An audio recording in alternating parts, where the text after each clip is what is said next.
তোমালোকে যদি এই ভিডিওটো সম্পূৰ্ণ চোৱা তেতিয়াহ'লে তোমালোকে জানিব পাৰিবা যে মই এডমিশ্যন পাম নে নাই বা সিলেকশন হ'ম নে নাই এতিয়াই জানিব পাৰিবা। সময় নষ্ট নকৰি ইম্পৰ্টেণ্ট পইণ্টখিনি জনাই দিম কাৰণ সময় বহুত ইম্পৰ্টেণ্ট হয়। চোৱা কলেজ কেইখন আছে অসমত? টোটেল 5খন চৰকাৰী BSc নাৰ্ছিং কলেজ আছে। গুৱাহাটীত যিখন regional college of BSc nursing college আছে তাতে 75 সিট আছে।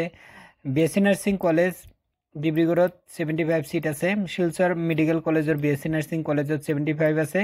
যোৰহাট মেডিকেল কলেজৰ BSc নাৰ্ছিং কলেজত 60 সিট আছে আৰু কোকৰাঝাৰ BSc নাৰ্ছিং কলেজত 60 সিট আছে। টোটেল 345 সিট আছে।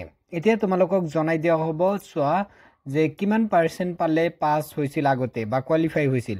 জেনাৰেল EWS ক্যাটাগৰী 35 আছিল কিন্তু এবাৰ অলপ হাল হলনি কৰি দিছে, এইটো পিছত জনাই দিম তোমালোকক, মানে নোটিছৰ জৰিয়তে জনাই দিব আৰু যেতিয়া নোটিছ আহিব মই তোমালোকক ভিডিঅ'ৰ জৰিয়তে জনাই দিম। এতিয়া চোৱা কিমান ৰেংক লৈকে যাব পাৰিব এতিয়া তোমালোকক জনাই দিম। চোৱা তোমালোকে যদি ৰেংক 1 ৰ পৰা 68 ৰ ভিতৰত পাইছে তেতিয়াহ'লে চিন্তা কৰিব নালাগে, তোমালোকক কাউন্সেলিংলৈ মাতিব। আৰু চোৱা এটা সিটত কিমানজন ক্যান্ডিডেট মানে যাব কাউন্সেলিংত? এটা সিট থাকিব, মানুহ থাকিব কিমান? 4 জন। 4 জনৰ ভিতৰত এজন সিলেকশন হ'ব, মানে 1:4 ক্যান্ডিডেটক মাতে, 1:4 বা 1:3 এনেকৈ মাতে। তেতিয়াহ'লে কিমানজন ফাৰ্স্ট কাউন্সেলিংত মাতে? চোৱা টোটেল মানে 1400 হয়, কাৰণ ফিজিক্যাল হ্যান্ডিক্যাপ কোটা ক্যান্ডিডেট থাকে, অল ক্যাটাগৰি মিলি সব মিলি 1400 মান মাতে। ফিজিক্যাল হ্যান্ডিক্যাপৰ কোনো ধৰণৰ ৰেংক নালাগে, যদি এপ্লাই কৰিছে যাব পাৰে। কাৰণ চোৱা STHৰ কিমানলৈকে মাতিছিল? 1230 লৈকে মাতিছিল। সো এটা ক্যাটাগৰি ওয়াইজ চাই লোৱা, তোমালোকৰ STHৰ 169 ৰ পৰা যোৱাবাৰ মাতিছিল 1230 লৈকে। ফিজিক্যাল হ্যান্ডিক্যাপত অল ক্যাটাগৰি অল মানে ক্যান্ডিডেট গৈছিল। আৰু সো EWS ক্যাটাগৰিৰ 358 লৈকে যাব পাৰে কাউন্সেলিংত। তাৰ পিছত OBC MOBC NCL ক্যান্ডিডেট 447 লৈকে।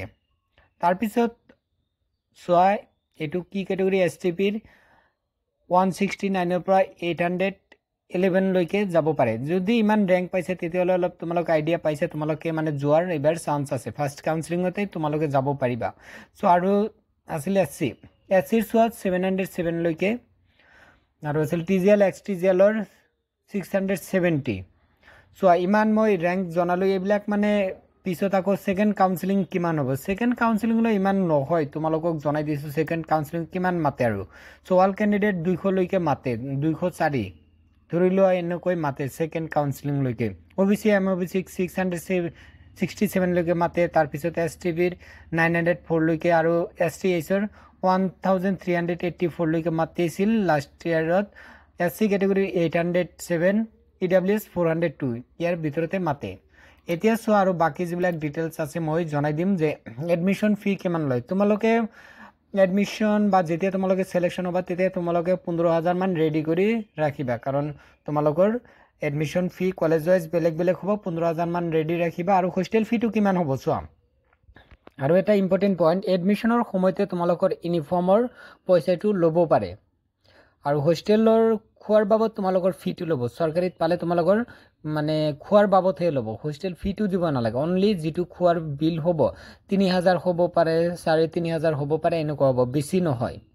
এতিয়া তোমালোকক জনাই দিয়া হ'ল যে ফাৰ্স্ট কাউন্সেলিংত কিমান ৰেংকলৈকে মাতিব পাৰে, সিট কিমানজনে পাব, মানে আৰু 1:3 বা 4 মাতিবই এটা সিটত। তাৰ পিছত এই কলেজ ওয়াইজ সিট ক্যাপাসিটিৰ বিষয়ে জনাই দিলো আৰু তোমালোকৰ এডমিশন ফি ডিটেইলছ জনাই দিলো। তাৰ পিছত হোস্টেল ফিজ জনাই দিলো। এতিয়া চোৱা এইখিনি মই ডিটেইলছ জনাই দিছো, যদি কিবা হাল হলনি হয় তথাপিও জনাই দিম। আৰু তোমালোকে এতিয়া আইডিয়া পাইছা যে মই পাম নে নাই বা কাউন্সেলিংত যোৱাৰ সম্ভাৱনা আছে নে নাই, যাব পাৰিম নে নাই, এইখিনি ডিটেইলছ তোমালোকক জনাই দিয়া হ'ল। আৰু নতুন আপডেট আহিলে তোমালোকক মই জনাই দিম।